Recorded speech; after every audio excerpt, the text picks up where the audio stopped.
early, and we are live, Mr. Gracey, show 94. What's up? 94. That was a good year. Yeah, dude. little album came out that year that you might have had a part in. A little record called Throwing Copper came out that year, 94. Nice. Yes, dude. And we had on Mr. Chad Taylor on Friday, dude. Your fans are going nuts for that interview. They were loving that you guys are talking. It's great to have him on. Yeah, we've been conversating and working on stuff, and no music yet, but other than the video that we did, so don't get too excited. But we're talking about maybe working on some stuff like that. But it's definitely putting out things like The Turn, re-releasing it. Probably going to put out Death of the Dictionary, like on a wide release, that kind of stuff. B-sides. I love it. Because, as we have stated, Patrick, Chad, and I control Action Front, and we control the license. So we can do whatever we want. Ed has no say. Despite what his lawyers think, because they're representing the lead singer, that he's the gospel of live. It's like, no. You don't control the company that controls live. Yeah. So, we could literally put together a band. Patrick, Chad, and I could put together a band, hire a singer, and go out and tour live.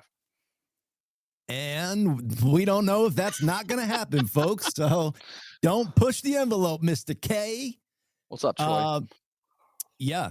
Well, dude, so your fans are even saying, they're like, they don't even know if Ed could keep up with the OG members, man. They don't know if he's on your musical level anymore. So these are some of the things that are starting to be said.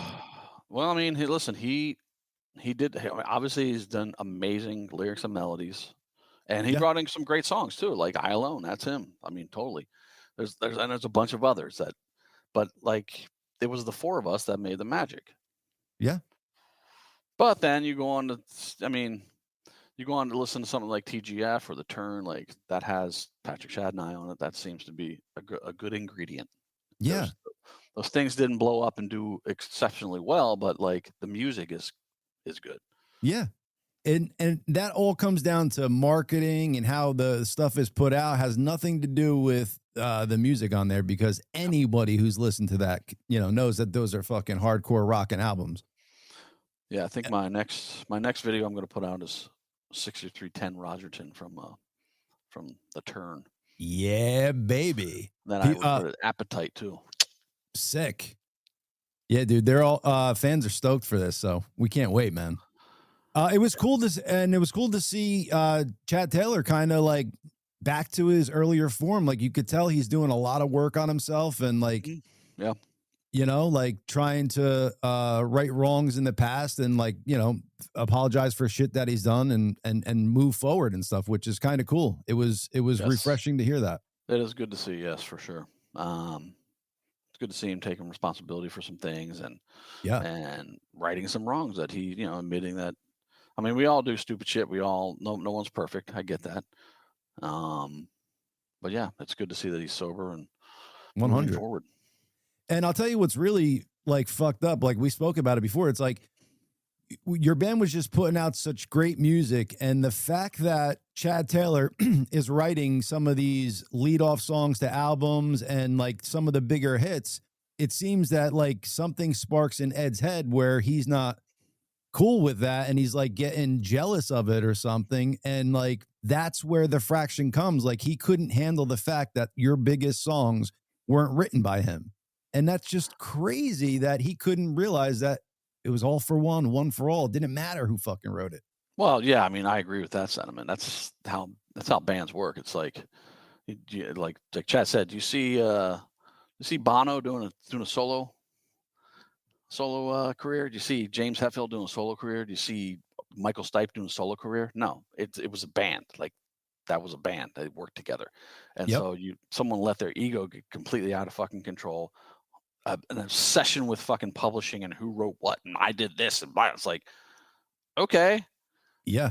Chad was a little that way too, saying that, when he says I wrote Selling Drama, he wrote the guitar part that became Selling Drama. And I've said this many times, but in Ed's mind, like that was the lead single off of, so Chad wrote the lead single that was off of Operation Spirit. That was Chad off of Mental Jewelry. And then Solving the Drama. And then Lakini's Juice. 3 in a row. 3 in a row. 3 bangers in a row. Lead single, great songs, did really well. Yeah. And it's like, who fucking cares if he wrote those ideas? Yeah. And it seemed like we all benefit. Exactly. And your fans benefited. you know, the music benefited. And it seemed like the record company was trying to turn my head into the new Lightning Crashes. And Chad Taylor even said, like, what a beautiful song Ed wrote, melodically, lyrics, everything beautiful. Well, it just wasn't Lightning Crashes in the like zeitgeist, like as far as singles go and stuff like that. And like that puts a thing in Ed's head, like, dude, fucking be happy that you have Lightning Crash and all that stuff. It's absurd to me. And if with Bono and stuff like that, if he wanted to do a Bono solo record, he's not going to force U2 to do that Bono solo record. He's going to go out and do a solo record and not force this shitty music down the U2's back. You know what I'm saying? Like there's a way to kind of do that. That was songs from Black Mountain. Yeah. Songs from Ed's Mountain, here, as you've called him. Here, you're playing to this. Like, okay, monkey, perform. Okay. Yeah. Great. Wow. This is a great way to do music. It's so crazy, dude. Like, and like just the fact, like, how do you think if Ed, put yourself in those shoes, like, would you be cool with that? Like how this band started and then all of a sudden, this is what we're doing. Yeah. Like it, take it.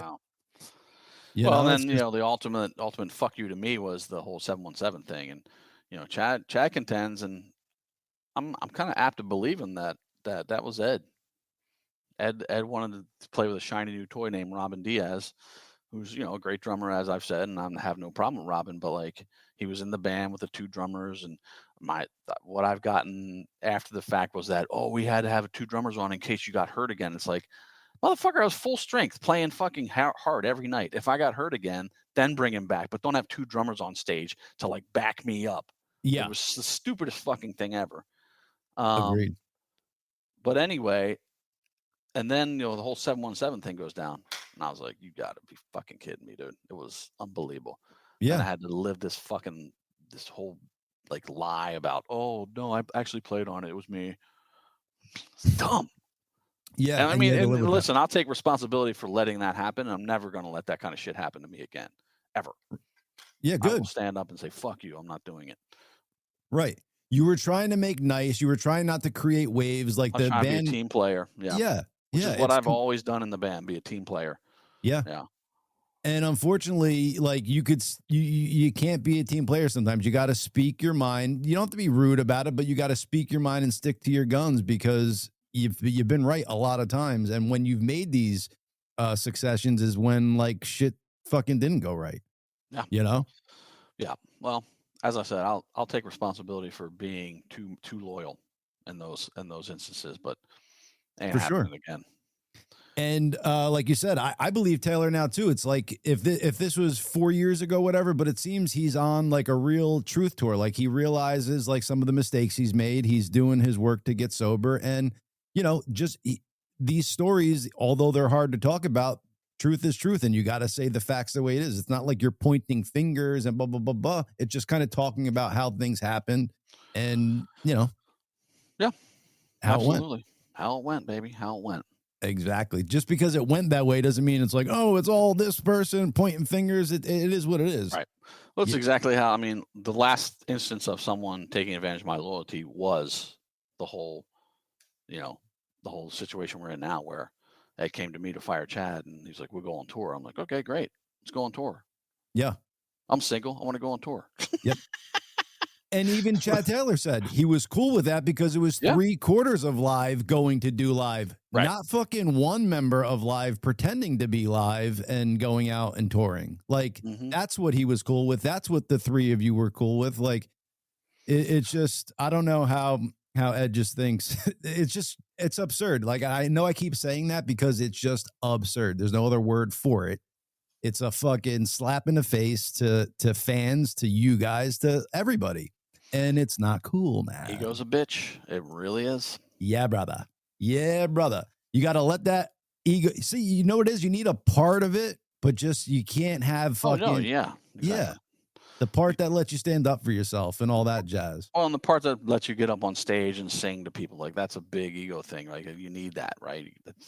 But once you start believing your own shit, as they say, that you are the man, and because lead singer, everyone's coming to the lead singer, everyone talks to the lead singer, the management's always talking to the leads, everyone's like, the lead singer becomes the focus of a band.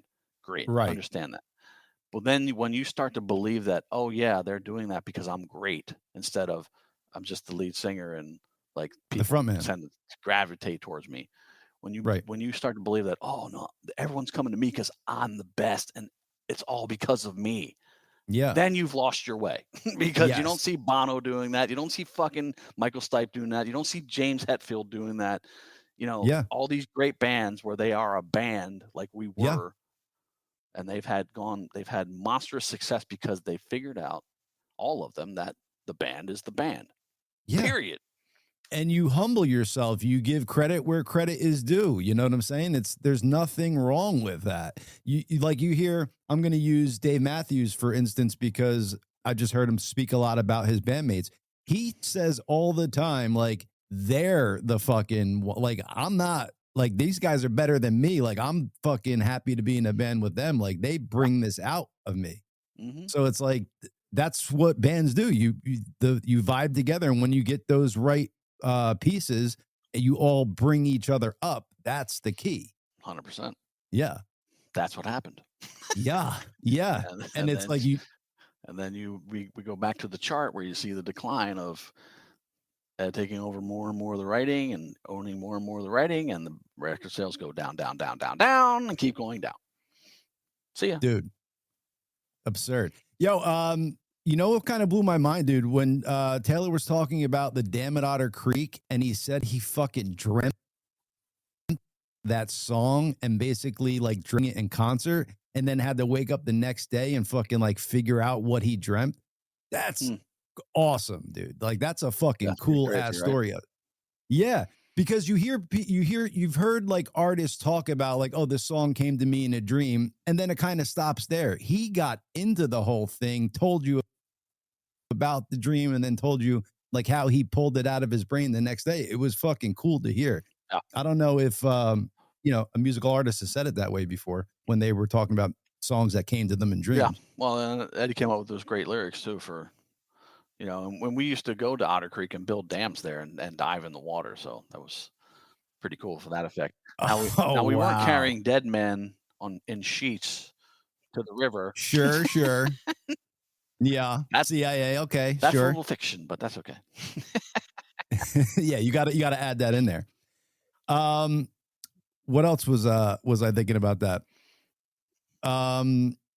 Yeah, just the way you guys kind of were firing on all cylinders back in the day, writing from the Death of a Dictionary. Like, I don't even how many albums did you have by the time you were 20, dude? Like, Death of a Dictionary, Mental Jewelry, and I think Throwing Copper by like the time you're 20, 21? We were starting to write Throwing Copper when we were 21, yeah. Oh, okay. Because I turned 21 on the road for Mental Jewelry in 92. So we were starting to work on songs for Throwing Copper, like some things. So you were out touring before you could get a drink. Oh, fuck legally. Yeah, dude. There's a couple places. I remember this place in San Diego. We couldn't even go inside the building until we played because we were underage. So we couldn't sound check or anything. We could only go on stage when we played. Did you feel like when you were like performing with other bands, did you feel like you guys were like young kids, like performing with older like bands? Yeah, especially on the 120 Minutes tour where it was John Lydon and Mick from Big Audio Dynamite. I mean, yeah. And mixing the Clash too. So I was like, yeah, holy shit, we're like road dogs here. We were like the new little fresh meat. Dude, it's just impressive that you guys were able to fucking like do that and shine on stage being young and fucking around like, older people and stuff like that. It's fucking cool to hear. Troy Garman's asking a question. Troy, you don't know this? What does the phrase throwing copper mean? Come on, man. Come on. I've told this story a million times. Troy.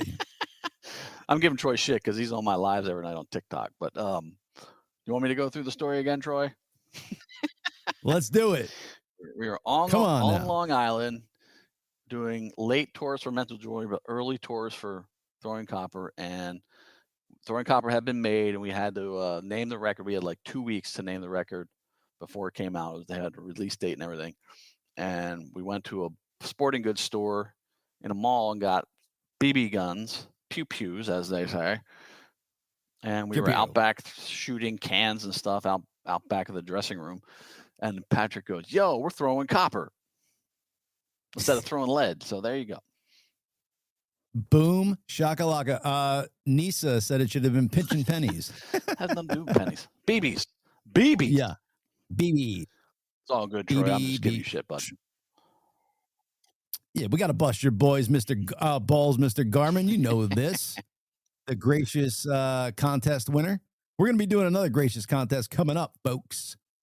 Yo, so Chad, you said something pretty dope that I wanted you to talk about because it shows your character and what the good side you have talking about Joe Biden's prostate cancer and that you feel bad for him. Unlike I've seen several MAGA, conservative, whatever you want to call them, come out and say, "I didn't like Joe Biden's presidency. I don't really like the man, but I'm empathetic and I'm sad that he has cancer and his family's going through this." I feel the same way. Like, unlike the left, if Trump had cancer right now, they would be fucking going off, wishing him death. I mean, it would you would, and that's where the ugliness is in our political whole political system. It's all on the left.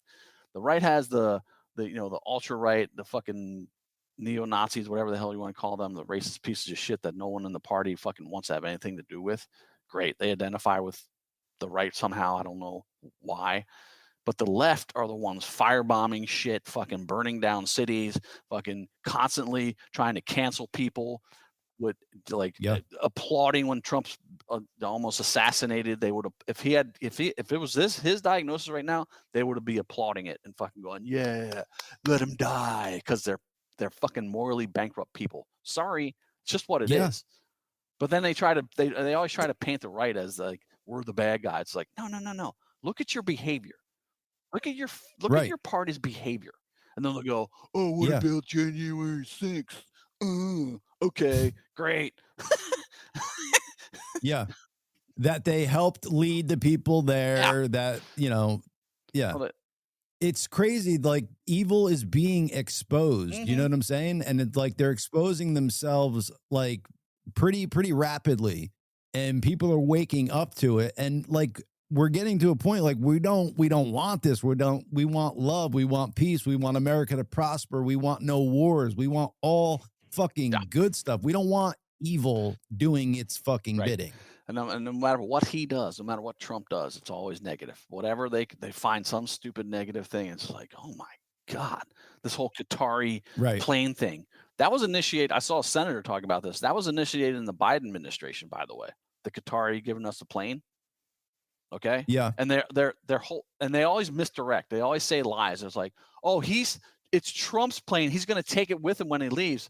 And there's multiple interviews now where Trump's like, "No, I'm not getting the plane. It goes to the United States of America, specifically the DOD. I'm not taking it with me when I leave." Right. Stop lying, because that's all they fucking do. But anyway, the Biden administration initiated this whole plane from Qatar because the backup there's 2 Air Force Ones, VCA 25 or whatever the call signs are. There's 2 of them. One of them is gone. It's structurally inefficient. They're 40-year-old planes. So there's only 1 Air Force One. There's no backup. So the Biden administration initiated these discussions with Qatar, apparently, to bring in this new plane as the backup in case they need it to the Air Force One. Right. Because Boeing is now delayed again.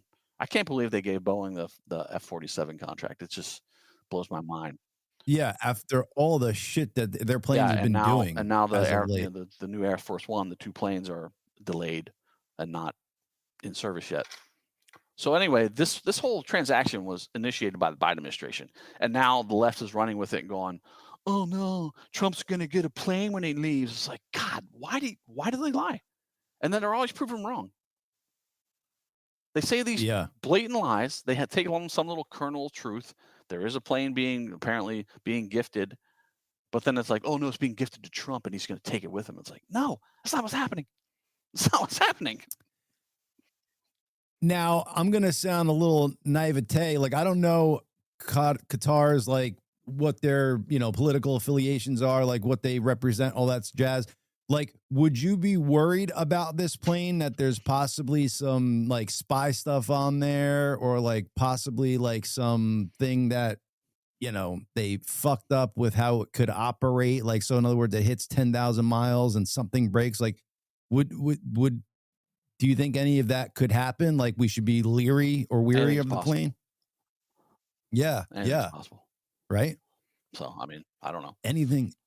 I mean, it's not my job to figure that out. Someone in government is going to go through it to make sure it works properly and doesn't have bugs on it, I would imagine. With a fine-tooth comb. Yeah, just like Troy said, so we need to give the Statue of Liberty back now? Because it was a gift from France? You're right. Yeah. Right. We'll melt it down first. Do you think that Biden is going to run in 2028? I'm hearing that he's going to be getting a miracle dose to fix his prostate cancer, and he's running on the ticket. If it was up to his disgusting wife that has not stood up for his fucking health and well-being, probably she'd let him run. Yeah. She is a power-hungry biatch. I'm sorry. It's ridiculous. What the guy was cognitively declined the whole time he was in office. As we have all said, no, it's a conspiracy theory. You literally have Jake Tapper, who would attack people for saying that, call them conspiracy theorists, now wrote a book about it, as if he didn't go along with the lie the whole time and actually do journalism and figure out that this guy was not fit to be president. Now he's written a book about it, selling it for millions of dollars, saying, "Oh, we missed it. Oh, we just missed it." No, you were complicit in the lie the whole friggin' time, dude. Everybody fucking knew it. But if you say anything, you were a conspiracy theorist. And then that's how this whole apparatus works. You see something that is obviously the truth, you say it, you're a conspiracy theorist, and then all of a sudden, a few years later, the media is like, "Oh no, it's true," and there's no retractions, there's no apologies for getting it wrong, there's nothing. It's just like, nope, just move to the next story. It's just wild to watch. It is. And the fact that, like we were saying earlier, that his prostate cancer is so advanced and so, like, at the worst stage, this could have been going on during his presidency, and they were covering it up the whole time. See? Yeah. Men can have babies. Come on now. No, I've seen two urologists on CNN. One was on CNN or MSNBC, and one was on Fox, saying that this far advanced prostate cancer was not missed at a physical that Biden had in sometime in 24. He had a physical. There's no way that cancer was missed and that be this far advanced at this point. So meaning that he had cancer the whole time. And there's a clip of saying that he had cancer in 2022. I just watched it again. I remember watching it before and going, did he just say I have cancer? And he does. He says I have cancer. Wow. And then the media was like, no. He made a gaffe. The White House. No, it was a gaffe. He had cancer. He admitted he had cancer.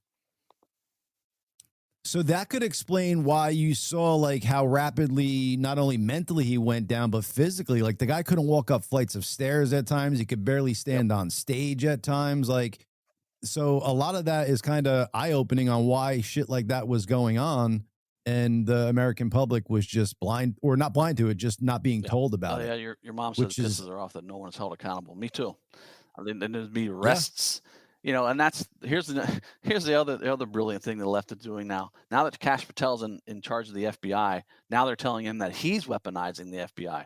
It's like, you people literally for 4 fucking years, well, no, 8 years basically, weaponize the FBI to surveil a sitting president, and then go along with the Russian collusion bullshit, and then send out FBI agents to talk to parents at school board meetings that didn't like their DEI agendas that they're putting out, labeling terrorists, and now you're going to accuse us of weaponizing the DOJ and the FBI. It's like, God, it's what they do, man. It's like they they accuse you of what they did or what they've done.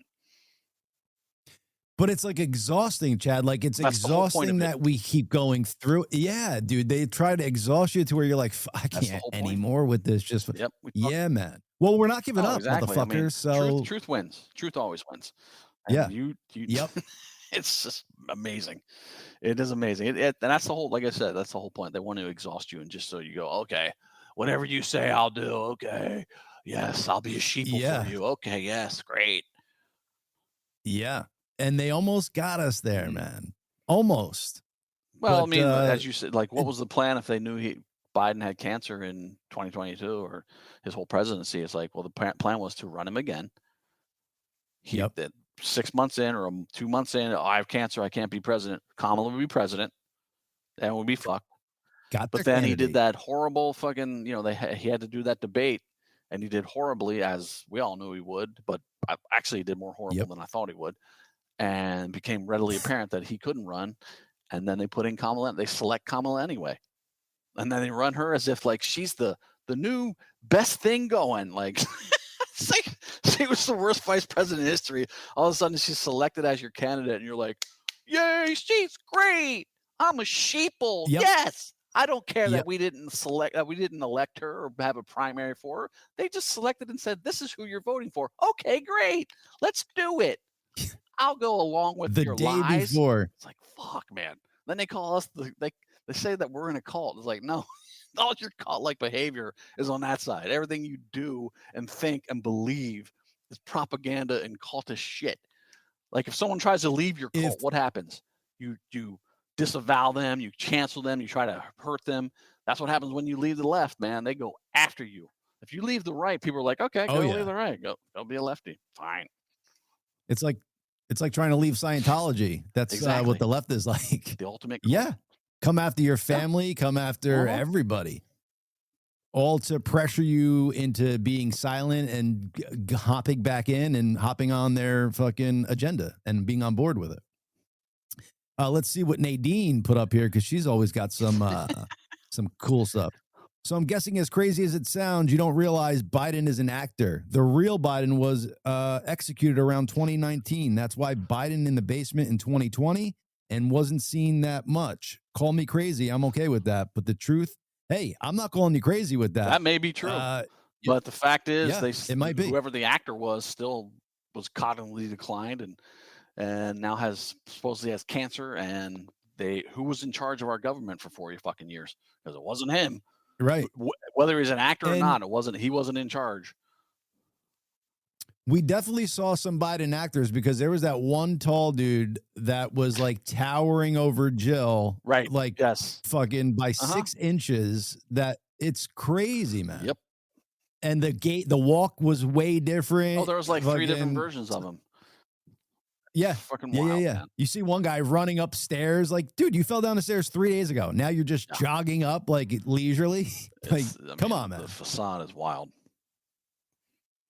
And the funny part is, it's like you're saying these things and it sounds crazy. And that's how they win, because it sounds crazy that they're doing it.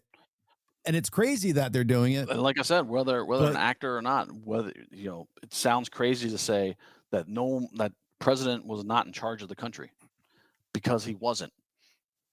Like who was signing all the executive orders, all these auto pen signatures? Who was that? Like who was leading the cabinet meetings? Who was in charge? Jill Biden? Jill and fucking Joe, or Jill and fucking Hunter? Uh-oh. We got an angry Bill Hines, Mr. Gracey. Bill, I love you, dude. This was not that. But here, Bill said it from his own mouth. You ready, folks? He broke up live, and he was also Biden's doctor and his diagnosis. Gotta love Bill. 2 ridiculous things Good old that aren't true. But you could put them out like they are. Taking a page from the left, folks. Yes. Troy says, it's interesting that you bring up Scientology. I wonder if you guys could get Leah Remini. Oh, I would love to have her on and have her just. God. Yeah, man. And good for her for taking that stand to come out against them, because that's a fucking fight you don't want to go against she's one either. of the most famous people that have left Scientology, for sure. Yeah. Yeah. And been vocal about it too. Mm-hmm. And when it's funny though, Chad, when you're hearing it from the horse's mouth, like even their smear campaign against her, like Scientology's smear campaign against her, she's lying. Like, why would she lie about this? Like, what would her motive be? She was heavily devoted to your church for fucking all these years. And then all of a sudden she's getting out of it and lying about it. No, I'm pretty sure she's telling the truth and realized she got to the highest level, and then they told her what the truth of Scientology is, and you're just like, what? This is friggin' wacky as hell, dude. It's crazy. Yeah. And that David Miscavige, the guy that runs the church, his wife has been missing since 2017. Just gone. No one. There's no investigation. No one talks about it. She's just missing. Like, okay, weird. Oh, dude, they've done investigations and say like she's cool, but they're lying. Oh, you mean their own internal like investigations? Of course. Oh yeah. Yeah. Yes. It's crazy, man. And why wouldn't fucking, I don't know, FBI look into that? Like a missing person. Well, I mean, you heard how they got tax exempt status, right? What they did, their whole campaign against the IRS. No, talk to me. This is how the Church of Scientology, I mean, this is an abridged version, like a basic version, but they applied for tax exempt status. The IRS is like, fuck no, you're not a church. You're not a religion. And then they just started digging up dirt on every IRS agent that was working on it and fucking blackmailed them. Right. No, I do remember. And that's how they have tax exempt status. They have billions of dollars of real estate. They have billions of dollars in all these holdings, and they don't pay tax on anything because they're considered a church. That's why it's the Church of Scientology. And you know what's crazy, dude? Like the fact that L. Ron Hubbard invented the religion and then was also like wrote the most science fiction words like ever from any author. Like he didn't even like try to fake it, like because he wrote all that science fiction. He didn't even like try to like get somebody else to invent this religion. He just used his name to do it after he wrote all these other stories about similar fucking things. Yeah. And then turned it into religion. It's crazy how it went. Wasn't there an interview or a statement where he said, I'm just going to invent a religion or something like that? I believe there was. Probably. He did. Yeah. I mean, they usually tell you what they're going to do and then do it. It's like they slap. Yeah. It's true. You actually made me hip to that, where they actually got to say it and then do it. So it's like they were warned and fucking the prophecies fulfilled. Absolutely. Speak it into existence. Yeah. What is 501c3? That's a charity LLC that you can set up, or a company that doesn't have to pay taxes. But yeah, beautiful. The Gracious too. There's very stringent rules about how those operate, but yeah, like a nonprofit organization type of deal, where they pay their board members $3 billion a year. Yes. Yeah. Well, we just got to start taking pages out of the people's playbooks that know how to work the system.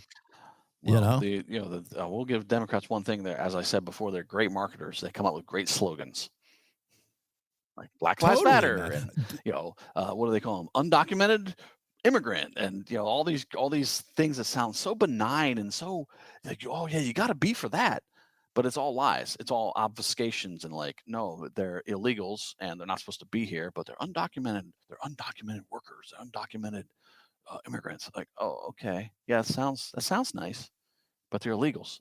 Or Black Lives Matter, and that doesn't do anything for Black lives. But and if you say that, except all lives matter, you're racist. Like, what? That's what they do. It's funny how they can do that. It's hilarious how they do it. You can mince those words. Yeah. Can you imagine like that? Somebody could make you like racist for saying all lives matter. It's like the fact that was a thing. It's insane. It's literal insanity, and but you're shouted down for saying it. So that's their tactics. And it's crazy. And it catches you off guard, Chad. So like when you first hear, you're like, wait, what? And then you're kind of thinking like, what the fuck? So you don't really have a fucking comeback right away. for it. And then it's like, you know, but now it's like, come on, motherfuckers. Go ahead and go out and start White Lives Matter. Yeah. Try to start that. That is racist. Just like Black Lives Matter. All lives matter. 100. Yep. But the left would fucking lose their shit if you were like, White Lives Matter. Like, oh my God. What are you? What's wrong with you? Well, I always said, you know, black entertainment, BET, if there was a white entertainment, fucking, it would be. But why is that though? Is it like, why can that, is it because like people were oppressed for so long that it's like you could start, because once you start making those concessions, stuff like that, it's like you're creating racism when you're making a black channel or you're making a white channel or an Indian channel. It's like, it kind of doesn't do what it's trying to do. I feel like it creates. Well, I mean, you know, black people want to have their own spaces, and I get that. That's fine. You know, if you want to congregate and have your own places where you can do stuff and have your own entertainment. Okay, sure, that's fine. I mean, I guess because but then shouldn't everybody be able to do that? Well, you'd think so. I mean, yes, but you're not. I mean, I guess it's just because of the whole slavery thing, and you just, you know, the all the bad shit that happened in the past allows them to have black entertainment television, like, but you can't have white entertainment television. I don't know. Well, here's my question, dude. Like, when does that like shit done? Like, what? Like, how do we keep paying for the sins of our fucking ancestors' past with that? Like, at some point, we got to say this was the past, and those people are not fucking here and with us anymore. So we have to fucking move on from it and fucking unite and be a one people together. And that's how. It's the racism industrial complex at this point. Yeah. It's how they lots keep racism of people going. That fucking profit off of this. Like the Reverend Al Sharpton, like there's a fucking whole layer of people that profit off people, like continuing the whole racist thing and using the whole horrible past as the fodder and the fuel to keep racism going because they profit off of it. I mean, just think about how we were in the 90s. Like, you didn't give a fuck. Like, you didn't care if someone was black or white or brown or who. Like, no one really cared. Yeah. Of course, there's always the outlier, stupid fucking racist pieces of shit. They're going to be on there both sides. Sure. Yeah. Great. But like in the 90s, like, dude, no one fucking cared. Racism, this whole racism thing started when Obama came into office. Yeah. Well, and it's like and it was on purpose. I think the fact is like they're generalizing people that are racist. No, you have to point out the racist people and fucking focus on them. You can't just generalize all white people are racist or all black people are racist. Yeah, they've completely watered down the racist thing now. You call me racist now, I'll be like, yeah, okay, yeah, I'm racist because you think that's gonna hurt me or shut me up or whatever you're trying to do. Yeah, but it's like crying. It's like the boy who cried wolf. It's like, okay, racist, fascist. Okay, yeah, I'm racist and fascist. Okay, yeah, just talking about the truth, but I'm racist and fascist. Yes, got it. You know what's, Chad, they're going to clip this up of you saying I'm racist and fascist. Exactly. And then you are. That's how they do it, man. That's dude, that is a common tactic with Trump on their side.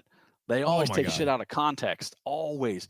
There's what was that guy? What's not Tim Pool. I think Tim Pool. He just had that comedian guy, what's his name? He had him on his podcast like not too long ago, like last week.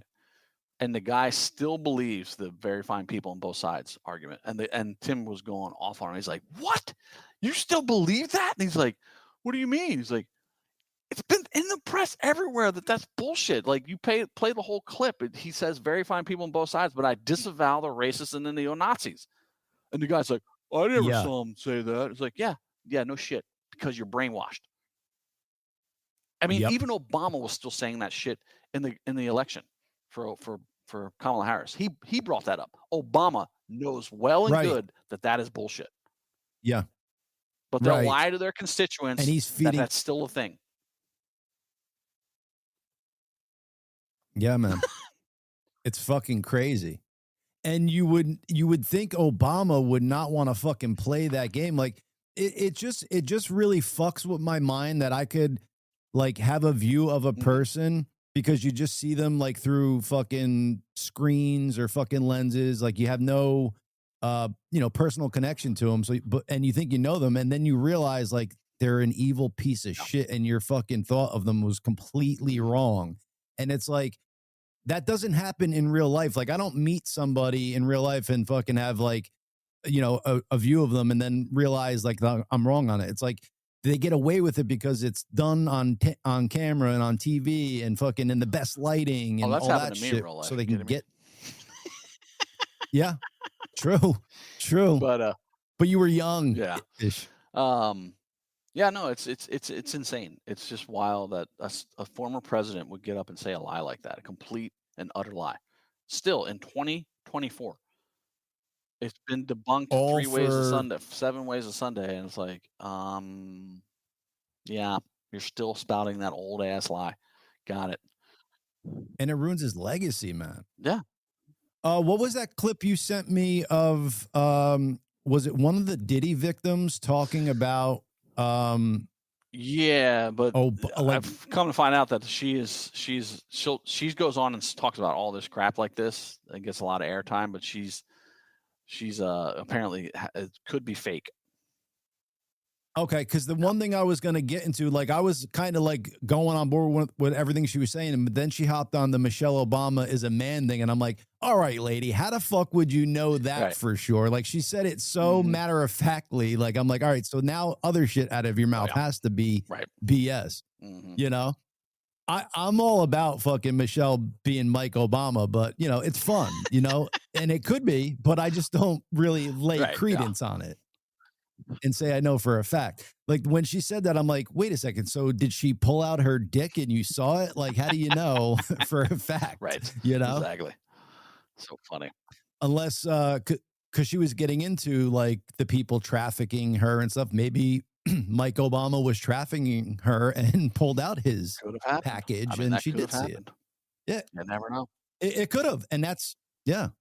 Well, I guess what they're doing, Chad, is like, maybe this is now people fighting fire with fire. They're like, you want to fucking bullshit and put out lies as their facts?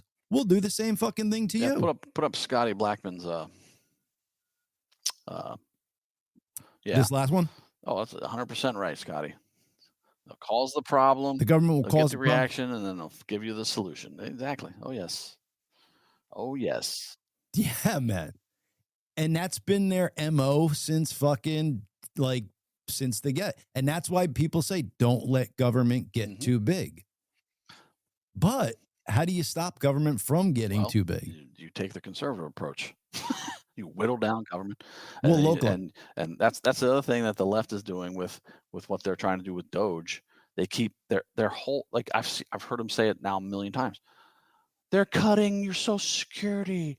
They're cutting out. They're taking away benefits from the veterans and the VA. They're cutting all these things. You're not going to have your insurance anymore. They're just spouting all these egregious lies when Doge is trying to remove waste, fraud, and abuse. And so you have Social Security. They're going to remove 1.5 million illegals from Social Security who aren't supposed to have it. So yeah, there's that little kernel of truth. They're removing people from Social Security. Yes, illegals that aren't supposed to have it, or people that are dead that aren't supposed to be getting it. That have been getting paid for 300 and something years. That's the left tactics. Obfuscate all the time. Yeah, but you would think like, and I guess because it keeps working on some level, but it's getting to the point that it's like in real time. Yeah, it gets the sheep all like, oh yeah, they're cutting our Social Security. I hate Trump. I hate him. I hate Elon. I'm gonna burn down a fucking Tesla dealership because I hate Elon because he's trying to help me. Okay, yeah, good job. Dude, you're right. It's that frenzy that they work 100%. Up to, and then people not hip enough to get out of it and take a breath fucking are caught in it. It's like that's like the tariff thing. He's going to crash the economy. Yeah. Oh my God, we're going into a recession. Blah, blah, blah, blah. And then when he's negotiating and changing the levels of the tariffs that he's putting out, oh, he's flinching. Oh, he's caving. It's like, God, just stop. Just let the man work. Yeah. Let him do something. It seems like, though, Chad, that more and more people are getting hip to their stuff, and it's working like for less and less time, and it's manipulating less and less people. So eventually they're just going to fucking like get themselves out of the game fully is the hope. And then like but you need reckoning. Like it can't just be like these people like fade into the black and then they're out, whatever, because then they come back. You have to fucking put them on trial, let them stand for fucking the things that they've, the things that they've, answer for fucking what you did. 100%. They got to hold people accountable. They got to start arresting people. And then, the whole left's going to freak out. Oh, they're weaponizing the justice system. But like, no, these people are doing illegal shit. There's some of them that have done illegal stuff. They got to, if money has been stolen from the government by some of these senators and on both sides, senators and congressmen, they need to be arrested. They need to be put on trial and need to be put in jail. Right. 100%. Well, it seems like they're like really like unwinding fucking our government, because like as you start digging into the past and like going into fucking past president shit and stuff and like maybe taking away executive orders that he's written, like how does that stop now? Like, because we know we have somebody in Joe Biden that absolutely auto pen was used and his cognitive level wasn't there, but until they could prove that, you know what I'm saying, and get some of executive orders off, what's to stop them from doing it when Trump gets out of office? Oh, well, he was mentally compromised with, you know what I'm saying? They've been saying that since he ran for his first term, that he's mentally compromised. Like, what? And how do you say that when almost daily he has free-for-all fucking press conferences where he's taking questions, multiple questions from multiple people. Like, did Biden ever do that? Did you ever watch Biden do that? No, because he couldn't. He could not do that. And if he did for like 5 minutes, he would just go off script and they'd be like, okay, the interview's over. Okay. And then he couldn't find his way off stage.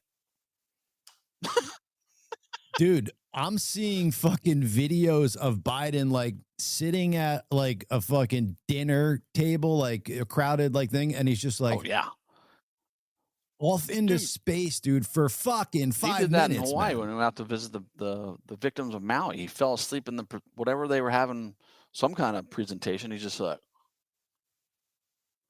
and I get it, man. I could get tired like that too, but I'm not running this country.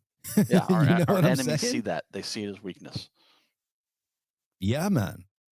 And remember, like, who's gonna wake up this old man at fucking 2:30 in the morning? Mr. President, we have fucking a serious issue, and then like he's gonna spring up and be ready to go to action. No. Oh, dude. So as 9/11, dude, that fucking video you sent me when at York with you, fucked my mind all up, by the way. So now I'm going through. And do you remember when they tell fucking George W. Bush that the towers have been hit, America is under attack, right? So he sits there for a long ass time. And then what comes out is that he didn't want to scare the children. Right. So as far as he knew, America was under attack. He didn't know by who. He's going to take his sweet ass time to not upset the children, to jump into action. No, motherfucker, you knew what was going on. You saw it on your face when they tell you, you're like, oh shit, it actually happened. How do I react? And then you're fucking playing it cool because you don't want to disturb the kid. No, dude, this is fucked up, man. That reaction was a clear tell that you didn't give a fuck. Maybe you were a little shocked that it happened, like you knew it was going to happen, but like, oh shit, it really did happen. And now you're like, how do I and you would also think that the Secret Service would immediately remove him onto Air Force One, immediately airborne, so that he couldn't be targeted in any way. Like that would be the standard protocol, you would think. Good point, Chad, because that was a televised, everybody knew he was going to be there that morning. It was a televised thing that the president was doing at that school. So in a real situation, if America's under attack, you're 100% correct. They're pulling the president, getting them out of there, not even talking to him, like pulling him. In a real scenario like Congressman's name that was in that video? Something Weldon? Weldon or something, but I just saw another interview with him again telling the story of the firefighters. They made it up. So they took the elevator up to the 40th floor. Then they hiked all the way up to the 80th floor, where the floor of impact, 82, I think it was. And he radios down. He says, I'm on 82. There's 2 small fires. We can handle this. And then the building blows. They're gone.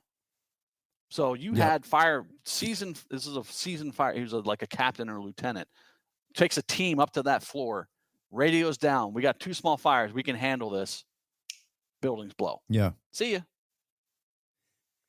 And for the gracious audience out there wondering, this is posted on our social medias, that video. So if you want to go check that out, it's about an hour long, but it's so eye-opening, man. And this is, like you said, he's a fireman. He's a congressman. He's had firsthand accounts. He has no reason to lie. Well, his son got killed. Right. And he's worried about his own life. Not only his son got killed, a lot of people around him have fucking been killed and disappeared. And you know, I think he was kind of nervous to talk for a while, but now he's like, fuck this. Like, this shit needs to get out. Yeah, I definitely tell everybody to go check that out. But you know, like if the story goes down that way, man, there's a way bigger problem in our government than we're fucking even that's talking about. Deep state. That is yeah. It. That is, I mean, that whole operation was perpetrated by the deep state, and it's still active. Yeah. But so I think though, as like they're getting like, as more and more stuff like this comes out, like they're getting exposed, like I think we're going to get to the bottom of it, be able to smoke these people out. Like it's either our government collapses or we fucking find this shit and get them out. The only Bush I trust is my own. Let's go, Jamie. Yep. She doesn't want to come on the show because she thinks she's boring. I'm like, you can just do one-liners the whole time. It'd be friggin' awesome. Well, I'm coming up with a fact that maybe she's not a real person and she's an AI bot that just one-liners that comes up with. That's it. And Jamie, do us a favor when you do come on, shave that bush, lady. We could have got overcome without all those people dying. Like the song or and you did have the song without all those people dying because you guys had that out before. But yeah, man, it's just it makes you lose kind of faith that this is supposedly the best government on the planet and it's doing fucking shady shit like this. Yeah, I mean, there's like what else? There's tons of shit the CIA has done that we don't even know about. I mean. And you start looking at stuff. Who's the guest on Joe Rogan I'm listening to right now? It's a woman. She's looking into the whole CIA MK Ultra thing and acid and how that was basically U.S. government putting that out. And she's well researched. Oh my God, yeah. She's writing books on it and stuff. But like this guy named Jolly West and Rogan talks about him a lot. He was like the head of the whole thing, and it's friggin' amazing what she's talking about. And mind manipulation, like Jack Ruby, for instance. They talk about Jack Ruby specifically, who killed what was his name? The guy that killed Kennedy. Jack Ruby shot him. Oswald. Jack Ruby shoots Oswald. Jack Ruby goes in. Jack Ruby is in, I think, jail or mental institution. Jolly West visits him. His mind is gone after that. He completely loses his shit because they think Jolly West went in, gave him, like, dosed him with something, and the CIA literally has different medications this woman's talking about that will destroy your mind, like disembodied, like cuts off your mind from your body, and like you're just fucked. They have medication that does that shit. Chad, did you? I don't know how far you're into it, but she was basically saying like this program started after World War II because some of the like there was 21 soldiers that didn't want to like come back or something from there, like they were brainwashed like to want to stay over there or something. So the US realized like that you know, this other government had forms of like mind manipulation, and this is when they started to get into the MK Ultra and all that stuff. So they were a little late to the party, but seems like they fucking got pretty good with it. Pretty amazing. It's just nuts, man. I mean, Manson was a fucking, you know, operative, basically. They fucking gave him the tools and acid to kill people. Like, it's just, there's a lot that goes into the greatest nation on the planet that is not so great when you look at fucking the history of some of the shit we've done. That's what we found out about USAID, is that it became the funding arm of the CIA because there were certain things that the CIA would have to get permission for to fund, right? Right. And USAID, this is all through Doge, figured out that USAID could fund those things and not be accountable to the government. So the CIA was working with USAID all over the world, like regime changes, all kinds of crazy shit that the USAID was funding. Gracey's beautiful eyes. Thank you. Hey, put up Yeah, Matt baby. Fraser's. My family had a firefighter. Gotcha. A firefighter friend in Pentagon. One of the firefighters put together a video of all the crashes. Oh yeah, it was hard to watch. Put the songs on a video as well as one cool. Overcome. Yeah, I'm sure it is. That's very hard to watch all that stuff. I mean, there's it most likely was an inside job, but there's a lot of human tragedy in it, obviously. And that's how you go. How why would the government do something like that? It's like, think about what happened right after that. Think about Bush's presidency at that point. He was fucking tanking. 9/11 happens. Yeah. He gets on top of the pile. He gives that speech, and we go to war. Like big time. He had me. I was fucking ready to sign up, dude. Well, I was ready to go. It was a patriotic moment. I mean, you just remember the country then. Everyone's driving around with their flags on their cars, and like everybody's like nice to each other. Even Joe Rogan talks about this. Even in LA, everyone's like, "Oh my God, yeah, fuck these people!" Like they united the country. It was the same thing as Pearl Harbor. It was the same operation. Pearl Harbor was meant to unite the country to go to war. So do you think that we allowed that to happen too, to get into the war? Lots of evidence about. Yeah, we knew it was going to happen. Right. How would all those planes be flying towards us and we have no clue? You know, like it just seems a little suspect. And we were isolationists at that point. We're like, we're not getting in any of these wars. Like the whole country was like after World War I, the country was like complete isolationist. And we're like, we're not, because it wasn't our fight, man. That's Europe. We're not getting in that fight. I mean, and I think rightfully so. So this is an instance where I think it was the right thing to do, right? Because had we not gotten into World War II, England would have lost. Germany would have taken over all of Europe and controlled it. It would have been the Third Reich all over the place, right? Which then would have probably allowed them to try to somehow invade us. I don't know how that would work logistically. Then you have the Japanese in the Pacific going crazy too. Oh, they would have figured it out. So it's one of those instances where it's fucked up that you knew it was going to happen, but like it was for the greater good. I don't know where 9/11 has greater good though. Oh, so that was to the point. So it was basically our government was listening to the people at that point. Like our people didn't want to go into the war, and then the government had to go along with it. And this was the way for our government to basically force us into the war, was allowing that to happen. To go to war. Absolutely. Wow, man. But that was, like I said, that was for the greater good. That was to destroy, Nazism and the Imperial Japanese. Like they had to be dealt with. But rather than that, like, couldn't you have just went in and joined the war against us? Like, so we didn't have to have Pearl Harbor happen and then be like, it was all for the good. Like, it's just the fact that you have to let people die so you can get your agenda and like the right thing to happen. It just seems like there has to be a fucking better way, man. Conversely, people were going to die anyway. Yeah. War. Yeah.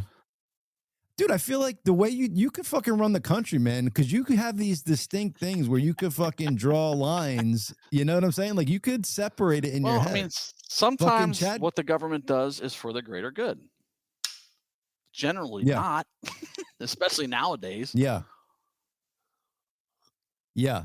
At one point, they had the fucking greater goods mind in tail, and then they realized, like, oh, by doing these things, like we could actually control and change minds and have them hop on board with what we want to accomplish. Yeah, unfortunately. So it's like, how do you fault somebody when, you kind of allow them to do it? Again, it's still evil, but it's just like, we're kind of allowing it. And no more. Jamie's saying, watch documentary, 4 Planes. 4 Planes on Hulu right now. It shows that the FAA, air traffic controllers, and other pilots experienced on 9/11. Oh, yeah. The Fall of the Cabal. That's a great series, too, Brenda. You're absolutely right. What's that about? Well, the Cabal is I mean, it's just another name for the worldwide deep state, the elites, if you will, the Rothschilds, the friggin' the Vanderbilts, all those giant families that have generational wealth that supposedly control all the strings. Right. And we know that, right? The Rothschilds, the Vanderbilts, it's just like once they start getting married names in there, then it starts to fraction. You don't kind of realize like what family they relate directly back to. But it's almost like we know who's the fucking puppet master and who's pulling the strings here and kind of how to backtrack it to where it goes to. So it's like, I think it's not going to be too long before it's all exposed and it's all out in the open and you know where the fuck There you it's go, coming Scotty. from. Bilderberg, that's right. The Bilderbergers. Gotta like them.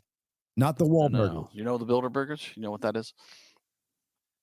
I've heard the name, but so it's basically a meeting of all the elite. It happens every 2 years.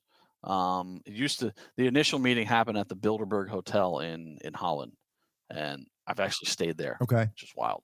But it's just a meeting of all these world leaders, heads of the press, royalty, ultra high level CEOs from all these big companies. They meet secretly every 2 years.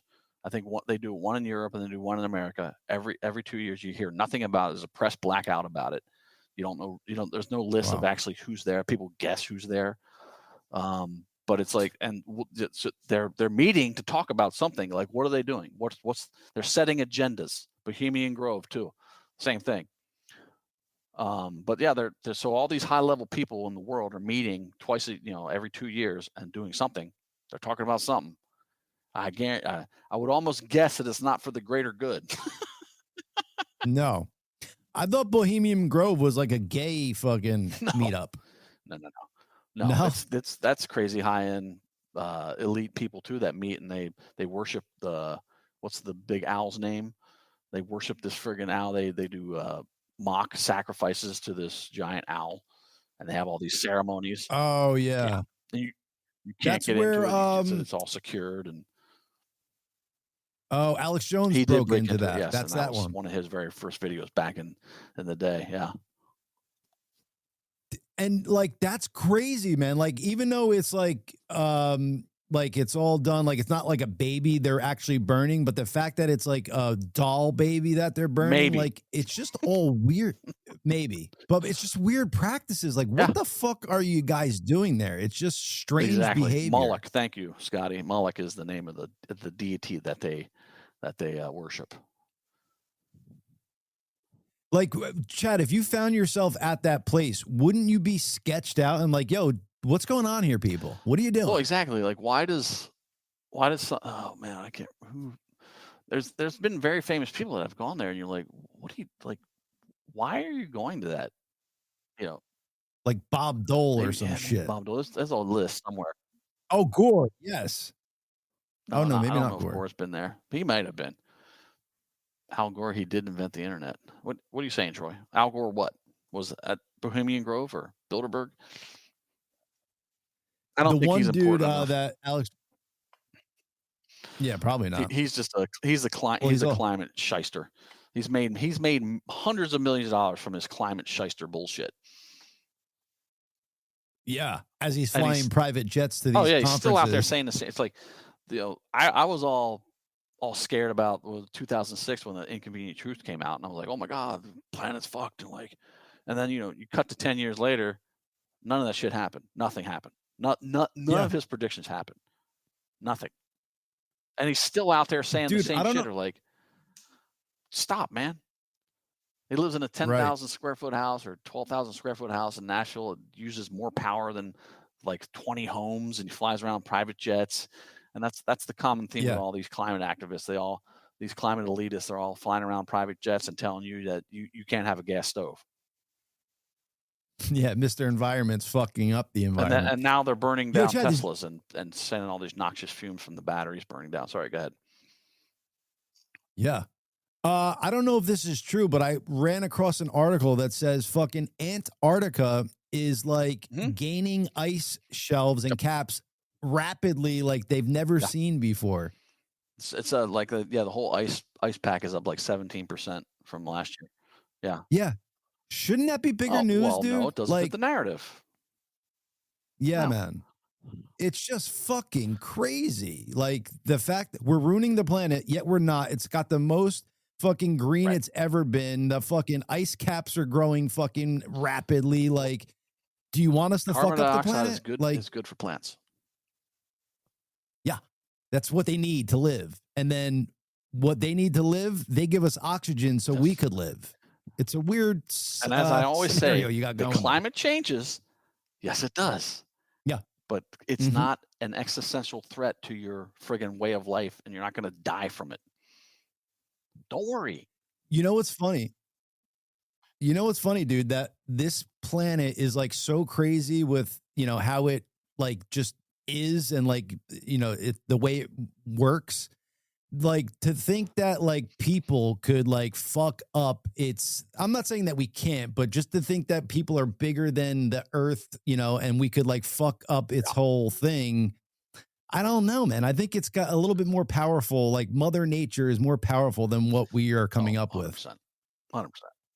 And it's all about control and money. It's all about control and taxes. Like just think about what the green agenda is. It's control and taxes. You can't do this. You can't do that. You have to pay these taxes for this. You have to pay these carbon taxes. You can't have a gas stove. You can't do this.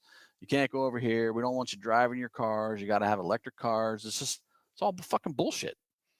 It's all control. But they got it all. But they have it all. That's the common theme always. They have access to everything.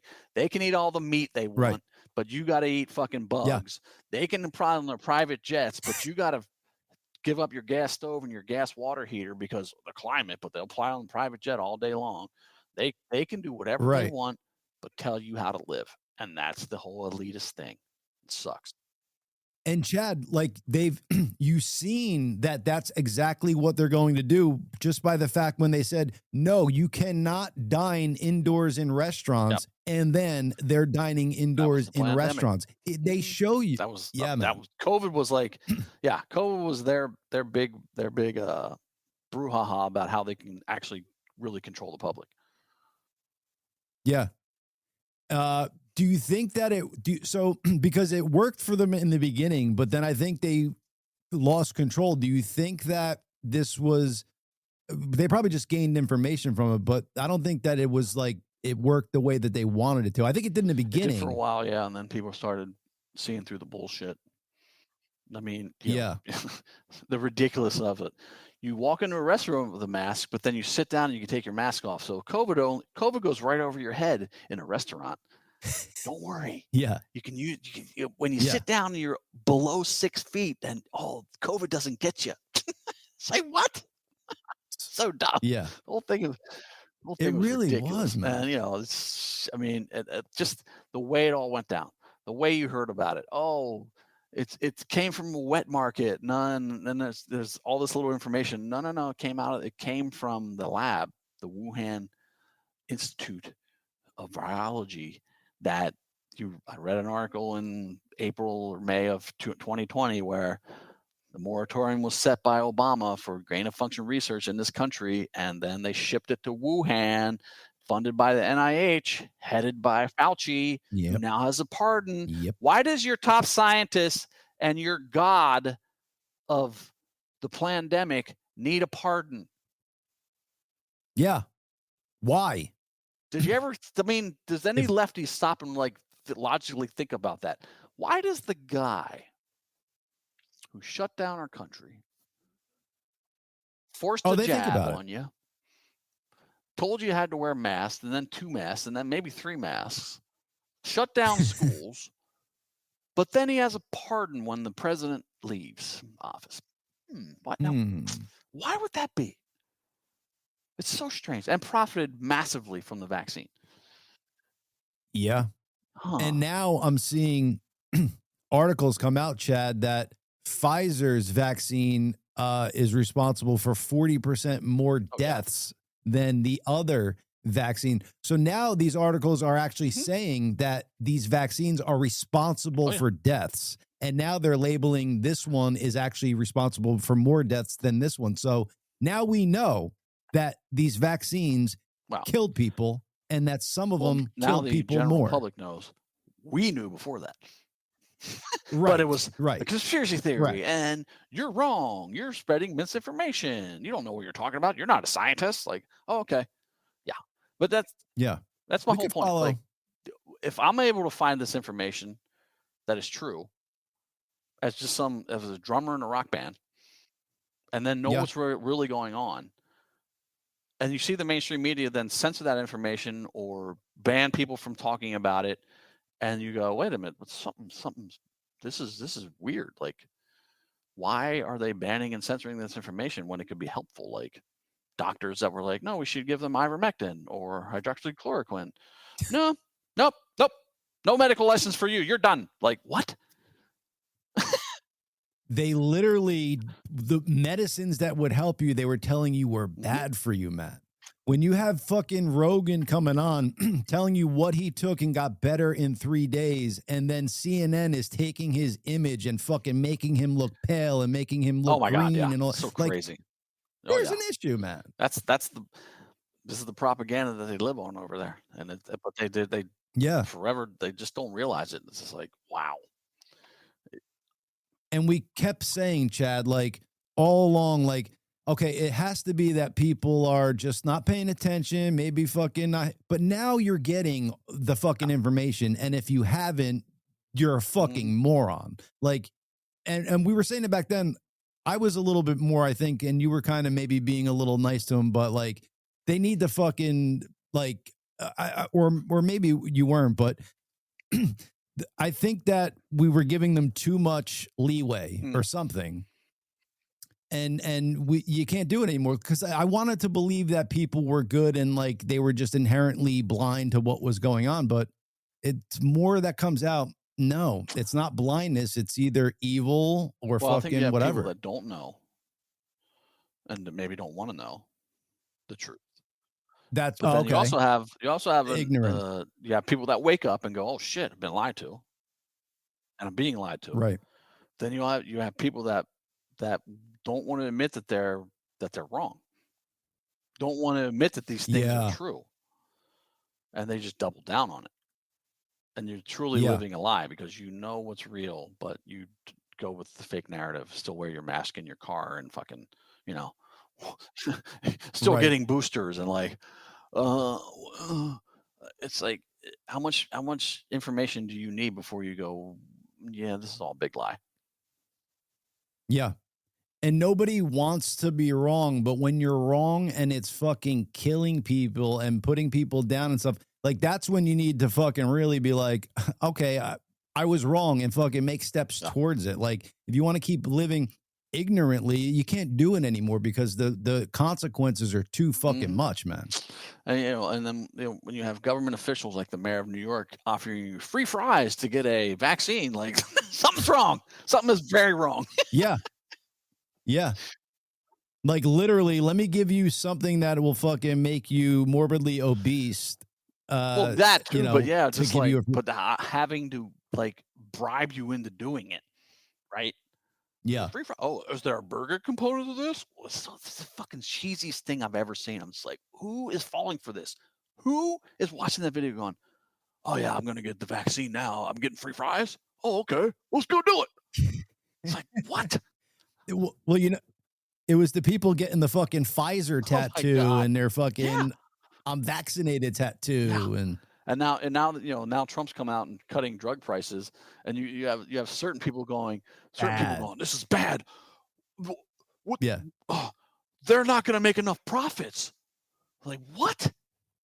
These evil motherfuckers, they're evil. These pharmaceutical corporations. I mean, there's some good that come. There's some pharmaceuticals that do good things, right?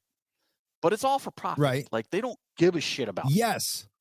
They don't care about you. Like, they make up a new drug so that they can sell it, right? That they don't. Right. Yeah, and it masks some symptom of some disease. Great. And then you got to take another thing to mask those symptoms. It's all a friggin' facade. I mean, but And you just hit the nail on the head with that, Chad, is that, yes, they do put out some medicine that is good, but it's only because they're making a profit off it. If they could put out all medicine that was bad and make profit off it, that's what they would do. They're not putting out the good medicine because it's good medicine. I would say most of it is. I mean, when you start speaking truth, I mean, look at like statins, for instance. Statins are fucking horrible. I wouldn't take a statin. I'd be like, fuck you, I'm not taking a statin. Shut your mouth. And that's like for they to control cholesterol. Because there's this one assigned number for your cholesterol being bad. It's like, no, everyone's cholesterol is different. And you have LDL and HDL, and it's like, no, I'm not taking a statin and fucking suppressing my fucking my cholesterol with these bullshit drugs. I'm not doing it. Sorry, not doing it. Yeah, not doing it. It's just it's just sad when you can't fucking, and you've always known that you can't trust the government, but it's just sad when you can't trust your doctors because they're fucking getting bribes and fucking whatever from the. That's what I said about, earlier about RFK. If he bans the advertising of pharmaceuticals in this country, it will revolutionize it will revolutionize and get rid of stupid ass mainstream media, but it would also, I think, really help the medical system. Yeah. Because now a doctor actually has to do some research and figure out, should I give the patient this, instead of the patient coming in and going, I want to take trizepatide or blicka because I saw a commercial for it and I have this one symptom. I can't cough correctly, so I got to take something. Blah, blah, whatever it is, it's ridiculous. That's the whole point of it. Like they advertise, they play on after every news segment, and people go, I have restless leg syndrome. I need to take blocka. It's like stupid.